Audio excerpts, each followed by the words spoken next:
주실 귀한 말씀 잠언 11장 24절에서 28절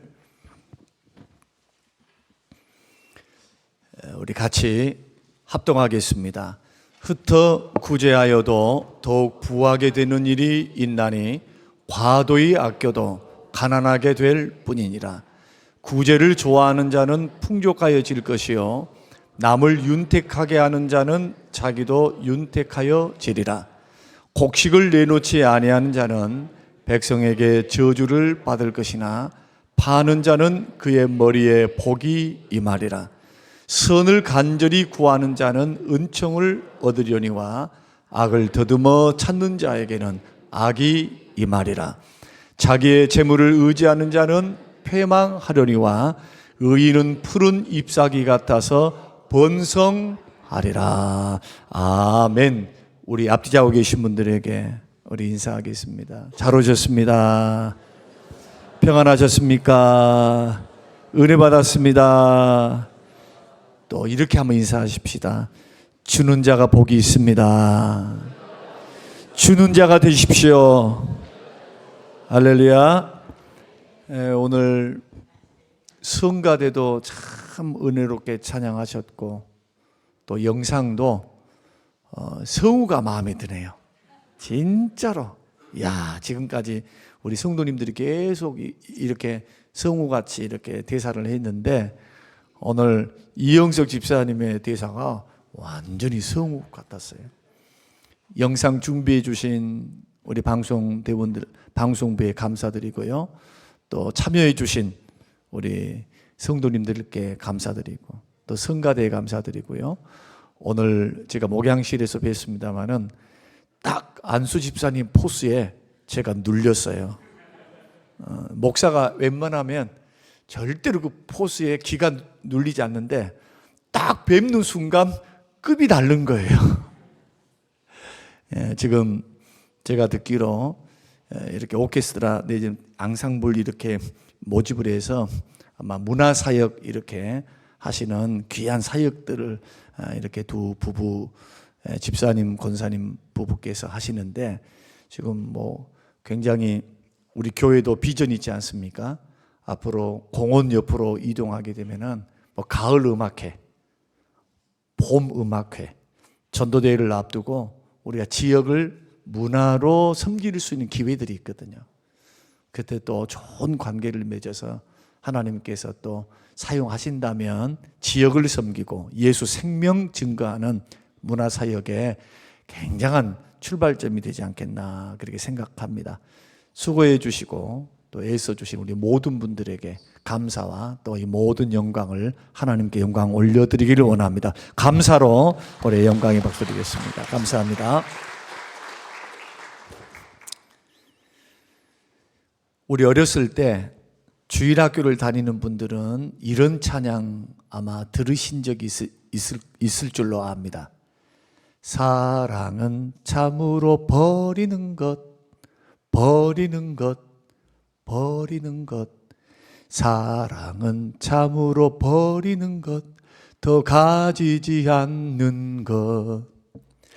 이상하다 동년 한 입 움켜 잡으면 없어지고 쓰고 빌려주면 풍성해져 자루에 가득 차네.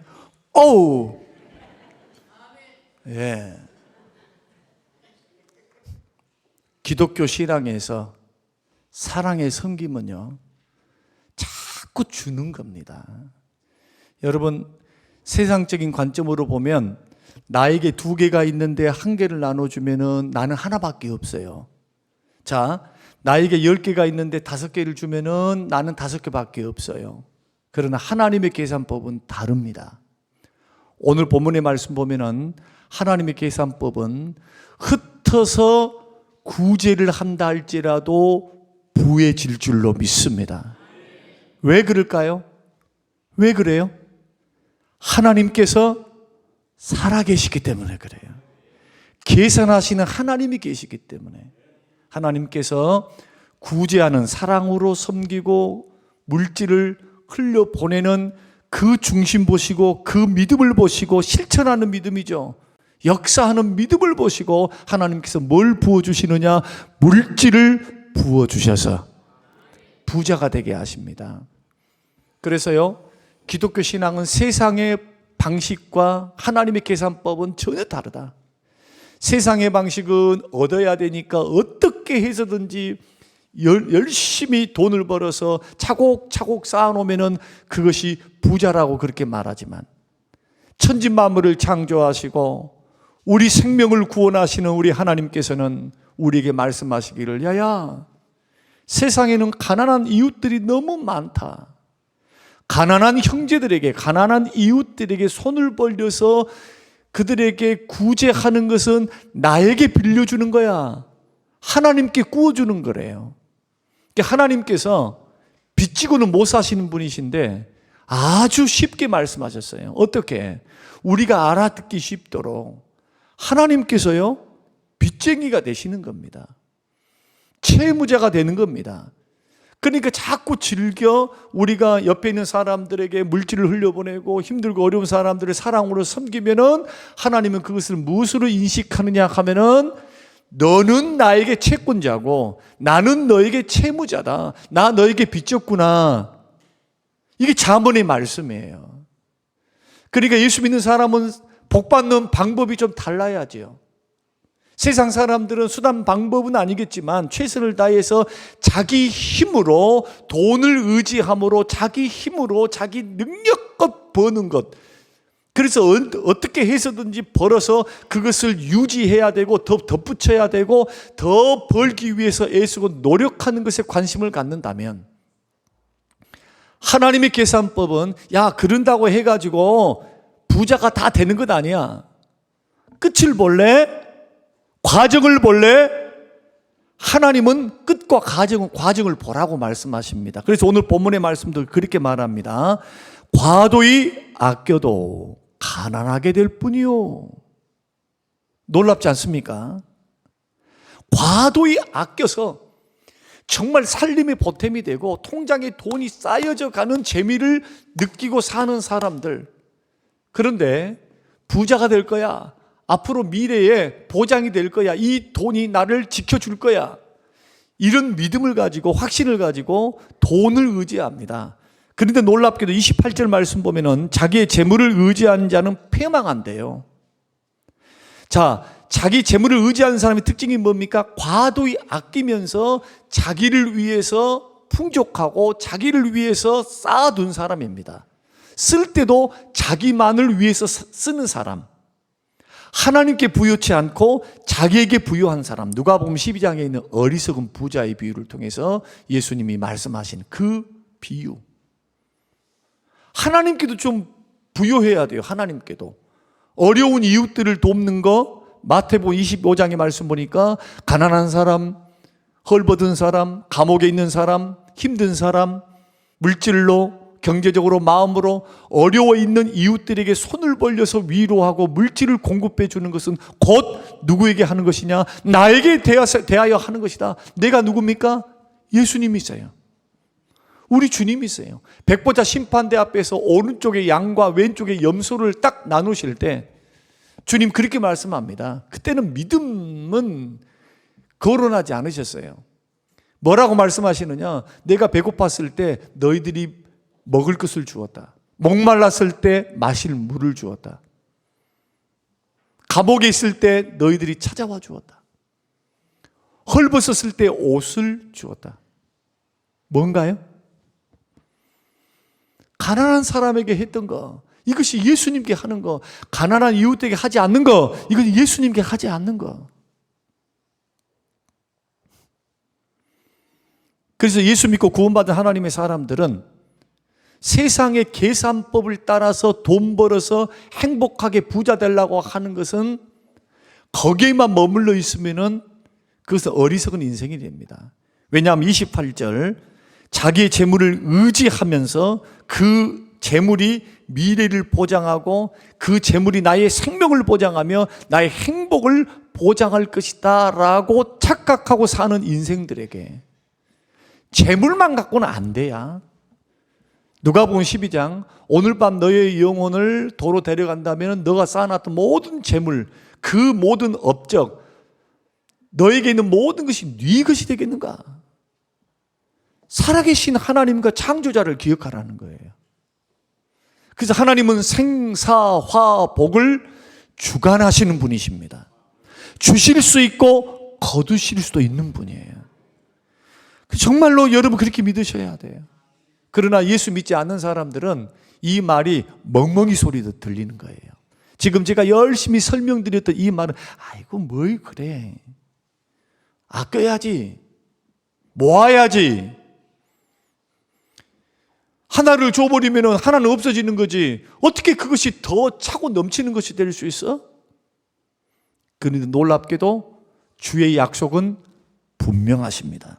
누가복음 6장 38절, 주라 그리하면 너희에게 줄 것이니 곧 후이되어 누르고 흔들어 넘치도록 하여 너희에게 안겨주리라. 어떻게 힘주어서 강조하십니까? 누가 강조하십니까? 우리 주님이 친히 말씀하셨어요. 친히. 입으로 친히 말씀하신 게 누구의 사도들을 통해서가 아니고 예수님이 친히 하신 말씀이 뭐냐? 후이되어 누르고 흔들어서 넘치도록. 한번 강조를 보십시오. 후이된다, 누른다, 흔들어서 넘치들어서. 이 세상에 사중으로 강조한다. 여러분, 우리 주님이 비싼 밥을 잡수시고 허탄한 말 하시겠어요? 거짓말? 한번 생각 한번 해보세요. 어느 정도로 이 말씀이 분명하고 이 말씀이 확실하면은 우리 주님이 한 번이 아니라 4번을 힘주어서 강조하실까요? 여러분, 기도도 마찬가지입니다. 구하라, 찾으라, 문을 두드리라. 똑같은 말이에요. 똑같은 말. 기도하라는 말이에요. 기도하면 반드시 열린다, 찾는다, 얻는다. 기도하지 않으니까 얻을 게 없어요. 구하지 않으니까. 하늘 아버지에게 믿음으로 구해야, 믿음으로 구하는 게 쉽는 겁니다. 쉽는 거. 그 기도하지 않은 사람은 주께 얻기를 구하지 말아야 되고, 믿음으로 기도할 줄 모르는 사람은 또한 얻기를, 응답받기를 절대로 생각하면 안 돼요. 같은 이치로 우리 주님이 힘주어서 말씀합니다. 기도의 강조보다도 하나 더 강조하셔서 주께서 어려운 사람에게 자꾸 나눠줘라. 너만을 위해 쓰지 말고 이웃을 생각해 다오. 믿음의 형제들을 생각해 다오. 믿음의 형제 가운데서 지금 힘들어 있다면, 여러분의 눈에 보였다면, 귀에 들렸다면 가만 계시지 마세요. 큰 재산 팔아가지고 도와주란 말이 아닙니다. 관심 가지시라는 거예요. 이것이 누구에게 하는 겁니까? 다시, 이것이 누구에게 하는 거예요? 예수님께 하는 거예요. 예수님께. 그래서 예수님도 자신에게, 자신과 동일시했던 그 3가지가 있는데, 어려운 이웃들에게 하는 거, 2번째는 몸된 교회를 위해서 하는 거. 사도행전 9장에 보니까 바울에게 네가 왜 나를 핍박하냐고 주님께서 그렇게 물으셨습니다. 다미색 도상에서. 내가 언제 주님을 핍박했나요? 이런 말은 안 나와요. 그럴 정신이 없었겠죠. 밝은 빛 가운데 나타난 그 주님의 음성을 듣고 눈이 멀어버렸으니까, 당신이 누구시나요? 물으니까 네가 핍박하는 나사렛 예수라 그러시거든. 내가 언제 당신을 핍박했습니까? 이런 말 할 겨를도 없었어요. 그래서 주님은 뭐라고 말씀하느냐? 나의 종들, 나의 성도들, 예수 믿고 구원받은 백성들에게 핍박하는 것이 곧 예수 핍박이에요. 주님의 몸이기 때문에 주님은 같이 생각해요. 분신으로 생각하는 거죠. 자신으로 생각하는 거라. 주의 종들에게 하는 것도 마찬가지. 너희를 영접하는 건 나를 영접하는 것이다. 여기서 영접이라고 하는 것은 그냥 영접이 아니에요. 숙식을 제공해 주는 겁니다. 필요를 공급해 주는 거예요. 그래서 너희들은 전도를 나갈 때 뭘 하지 마라? 주머니도 돈도 가져가지 말고 지팡이만 가져가라 했나요? 하여튼 돈 주머니는 가져가지 말라 했어요. 방문이 너희들 영접하면 곧 나를 영접하는 것이니까 그 집에 들어가서 평안을 빌면 그 집에 샬롬의 평강, 제가 늘 강조했습니다. 샬롬의 평강은 마음의 평강만이 아니라고. 돈은 하나도 없는데 평안이 무슨 소용이 있어요? 건강은 없는데 평안하다니요? 말도 안 되지. 그래서 샬롬은 영육이 물질적으로 평안이에요. 잠언의 말씀 보면 하나님이 복을 주시면 근심을 겸하여 주시질 않습니다. 믿습니까? 이게 샬롬이에요. 샬롬. 샬롬. 그러니까 이러한 복은 주님이 뭘 통해서 주시느냐, 하나님을 잘 섬겨서 믿음으로 순종하면 이런 복을 주시고, 어려운 이웃들을 섬길 때 이런 복을 주시고, 세 번째로 에베소서 6장 1절과 2절 말씀 보니까 부모를 주 안에서 공경하라. 그럼 네가 땅에서 잘되고 장수하리라. 어떻습니까? 다 주의 말씀이잖아요.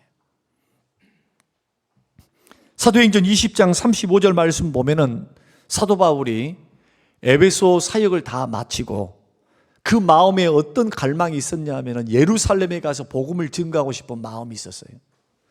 그런데 성령께서 선지자를 보내가지고 뭐라고 말씀하시냐 하면은 네가 만약에 예루살렘에 가게 되면 너는 반드시 결박당할 거다. 너 감옥에 갇힌다. 그리고 선지자의 계시의 말씀을 들었던 성도들과 에베소 장로님들이 만류합니다. 안 됩니다. 안 됩니다. 가지 마세요. 성령께서 지금 예언자들을 통해 선지자를 통해서 감옥 갇힌다고 하는데 왜 감옥 갇힙니까? 다른 데 가서 복음을 증거하시지.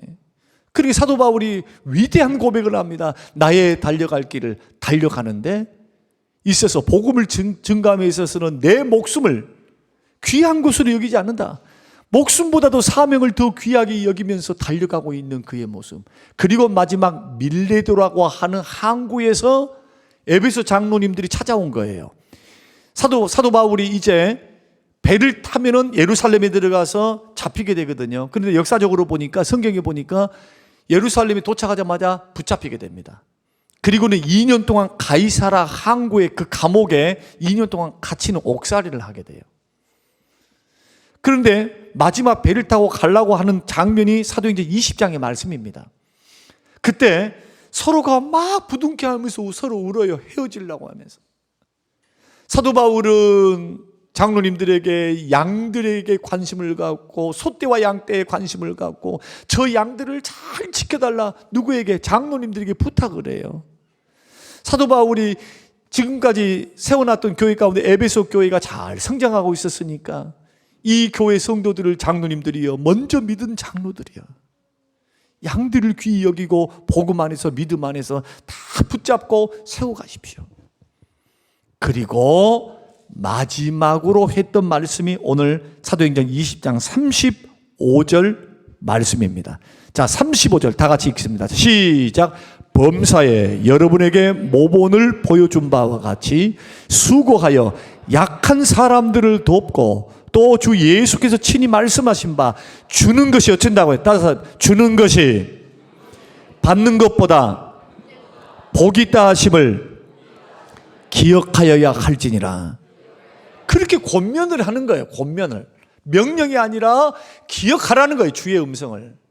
주님 뭐라고 말씀하셨느냐? 누가복음 6장 38절 주라 그리하면 너희에게 줄 것이니 곧 후이되어 누르고 흔들어 넘치도록 하여 너희에게 안겨주리라. 이 말씀 기억하라는 거예요.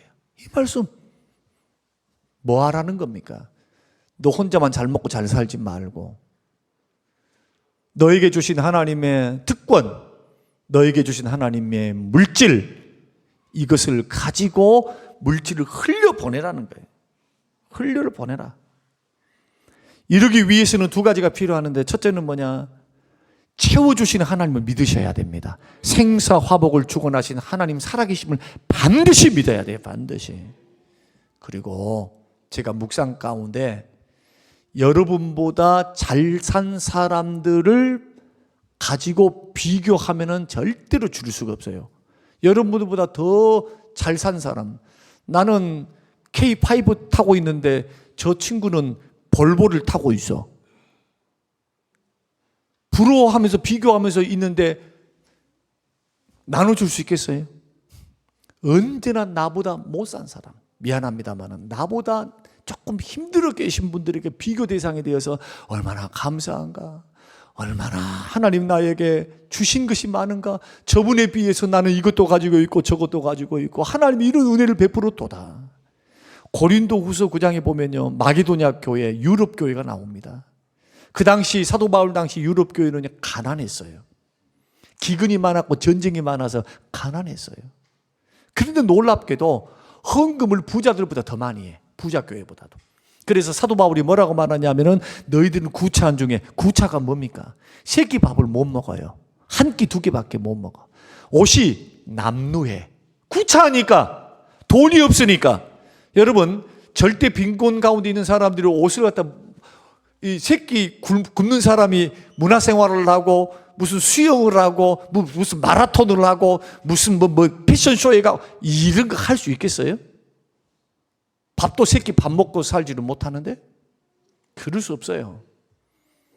그런데 사도 바울로부터 복음을 듣고 예수를 딱 믿고 난 후에 예루살렘 교회가 어렵다고 하니까, 기근이 들었다고 하니까, 주변 교회가 힘들다고 하니까 그 어렵고 힘든 중에서도 연보를 어떻게 드리느냐? 헌금을 풍성하게 드려요. 여기에 사도 바울이 감동을 받습니다. 그러면서 고린도 후서 9장의 말씀 보면 이것이 적게 심는 자는 적게 거둔다는 말이요, 많이 심는 자는 많이 거둔다 함과 같으니라. 하나님은 즐겨내는 자를 사랑하시느니라. 물질 사용입니다. 그래서 오늘 본문의 말씀을 통해서 저는 세 가지 교훈을 우리가 듣고, 여러분 지금부터 훈련하라 하면은 재산 팔아갖고 할 연구하지 말고 주변에 어려운 사람, 힘들어 있는 사람, 마음이 힘들어 있다, 물질이 힘들어 있다, 좀 표정이 좀 이상해. 표정이 조금 얼굴 떴어, 누렇게 떴으면 지금 단백질이 부족한가 봐. 그러면 가만히 있지 말고 뭔가 병색이 있고 그러면 위로, 관심 갖고 위로해주고 피로를 공급해주고, 그런 분들에게 비타민 C도 굉장히 효능이 좋아요. 피곤하다 하면 비타민 B군도 하나 딱 사가지고 딱 선물을 하면서 이거부터 시작하라는 거예요. 이거부터. 조그마한 것에서부터, 순에서부터, 교회에서부터 가만히 있지 말고요. 자꾸 주는 훈련을 하셔야 돼요. 주는 훈련을. 이것이 이제 더 발전하면요, 내가 이것을 줬을 때 사랑을 갚지 못할 사람들에게로 물질이 흘러 들어가야 돼. 이분들이 나를 갚지를 못해. 가난하니까. 죄송하지만 어려우니까.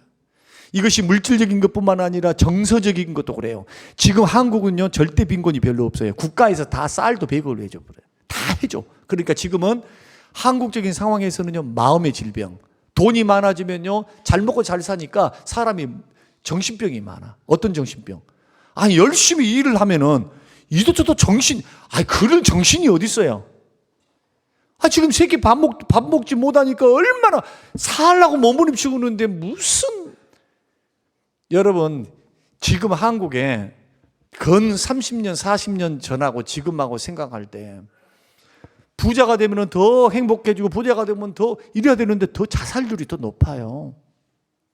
노인들의 행복지수는요, OECD 국가에서 꼴찌예요, 꼴찌.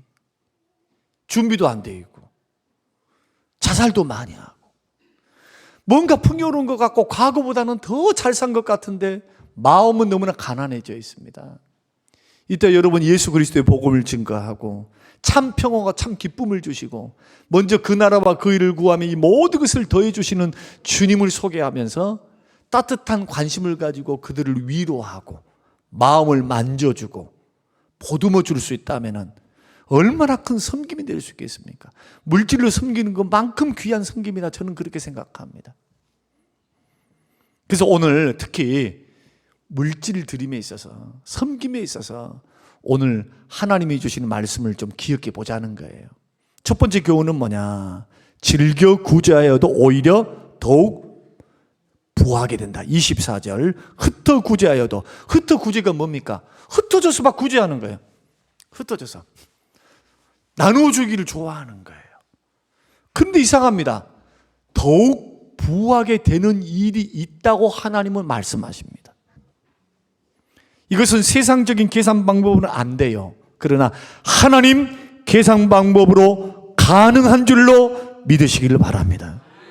저는요, 목사입니다. 개척교회 목사님들을 많이 봤습니다. 지금 30년 목회하고 있으니까 얼마나 많은 사람 봤겠어요. 많은 목사님, 많은 교회, 많은 인생들.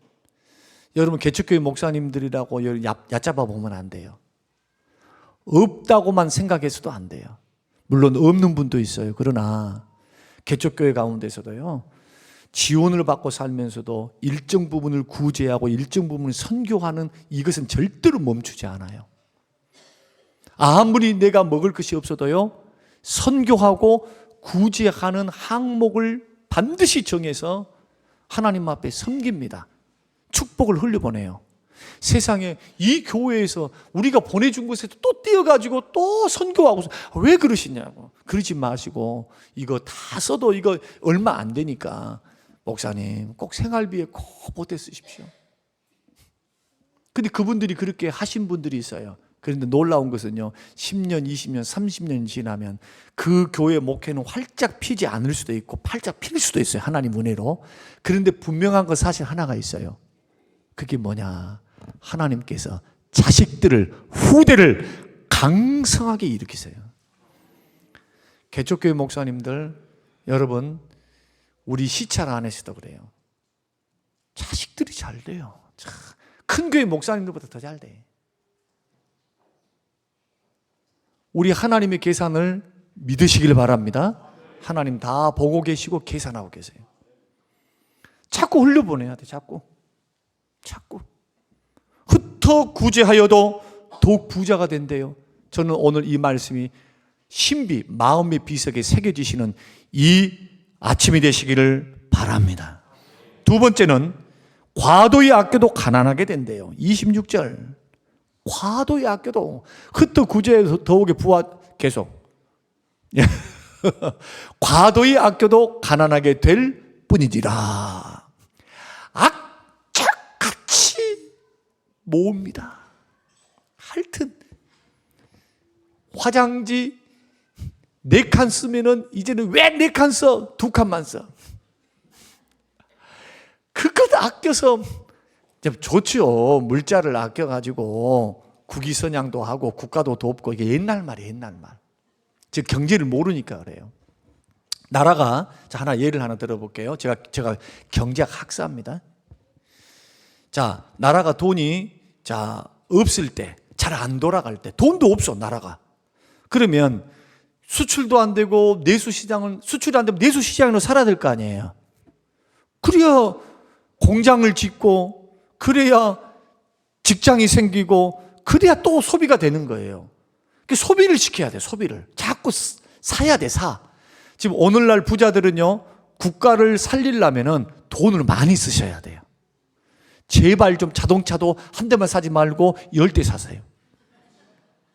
지금 같은 세상에는요, 외국에 가지 말고 국내 거, 국산을 많이 살아요. 국산.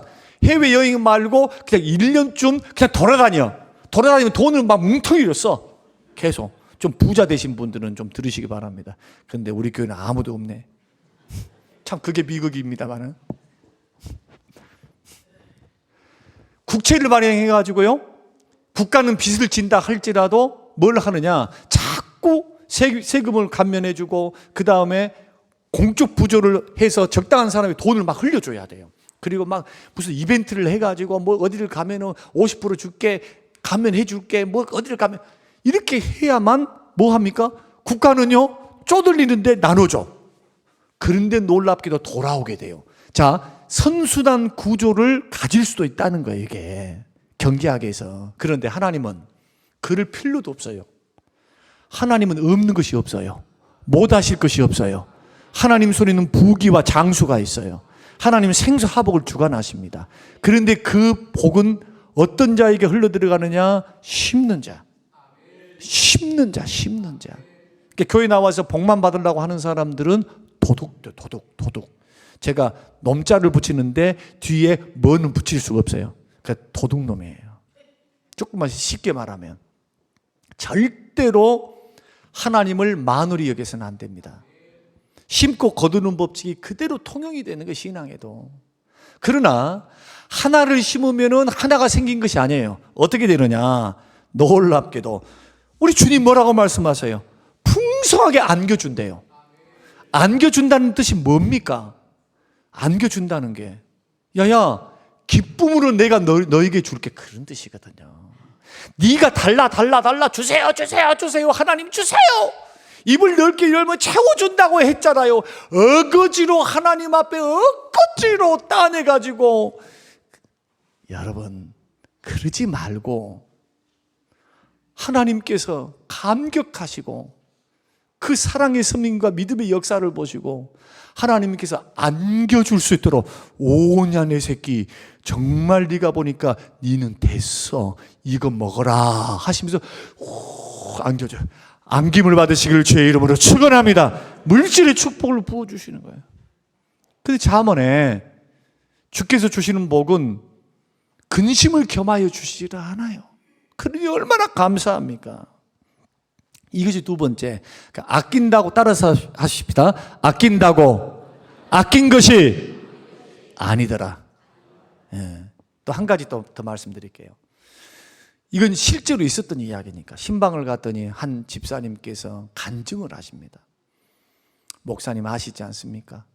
하나님께서 훅 불어버리면 없어진다는 것을 제가 체험하고 있습니다. 우리 부부는 눈코 뜰 새 없이 정말로 허리띠 졸라매며 살아왔습니다. 이 일 저 일 하면서 그렇게 젊었을 때 고생하면서 그렇게 일구어 놓은 그러한 집이에요. 집안이에요. 그런데 나이가 좀 드니까 질병이 찾아와, 자식이 사고를 치니까 몇 억씩 날라가, 그 질병이 오래되니까 집을 하나 팔고 줄여서 병원비하고 저것하고 이것하고.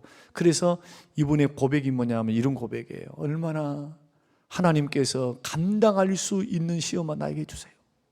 하나님 감당할 수 있는 거 주세요. 그분의 입에서 나오는 말씀이니까 내 마음에 굉장히 도전이 되었고요, 은혜도 되었고요, 기도가 되었어요. 살아보니까 하나님이 지켜주셔야 된대요. 살아보니까 하나님 손안에 있더래요. 그것을 나이 70이 되어서 깨닫고 사는 거죠.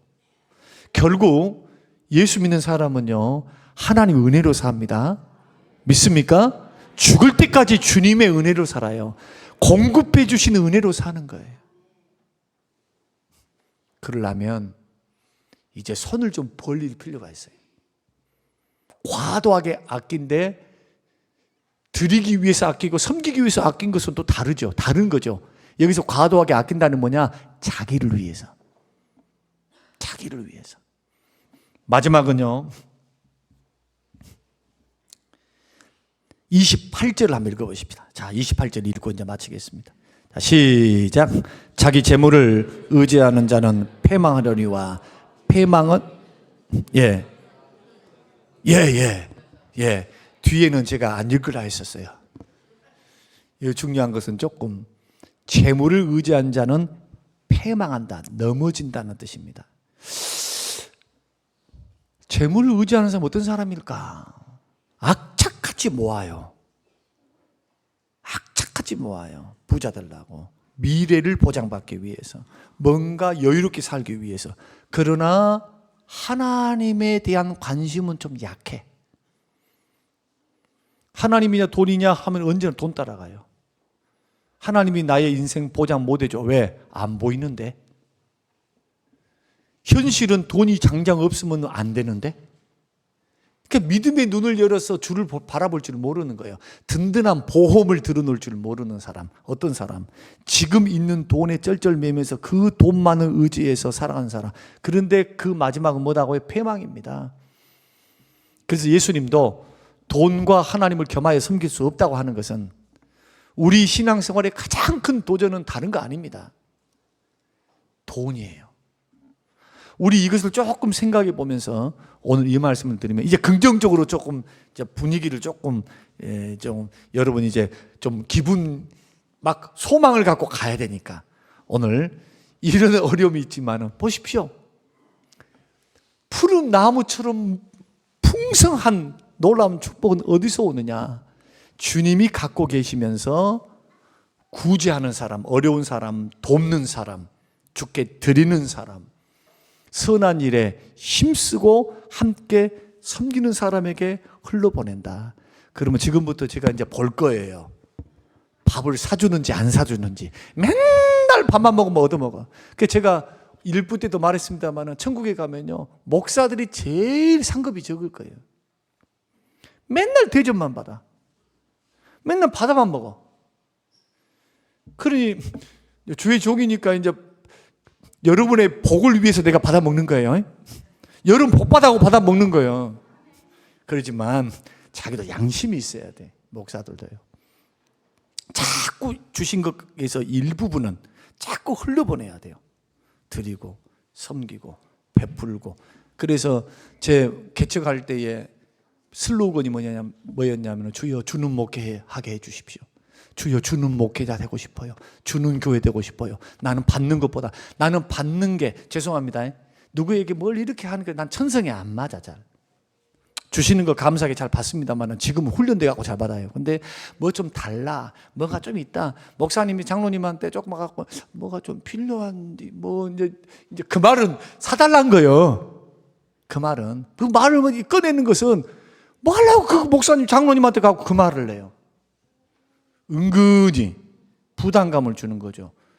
나는 그렇게 잘 안 하니까 자신 있게 설교할 수 있어요.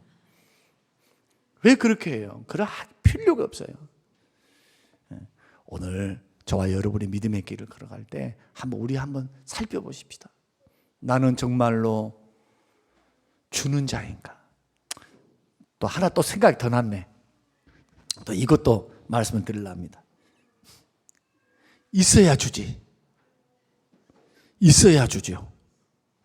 그래서 하나님 앞에 정말로 복받는 그러한 가문이 되시고 사업터가 되시고요, 하나님의 물질을 맡겨줄 수 있는 믿음의 그릇이 꼭 되시기를, 그리고 복받고 사시기를, 그리고 복을 흘려버리는 통로가 되시기를 주님의 이름으로 축복합니다. 고마우신 아버지 하나님 감사합니다. 주시는 귀한 말씀 마음에 깊이 새깁니다. 아버지, 주시는 말씀 순종하여 복되고 형통한 길 걸어가도록 축복하옵소서. 감사드리며 예수님 이름으로 기도합니다. 아멘.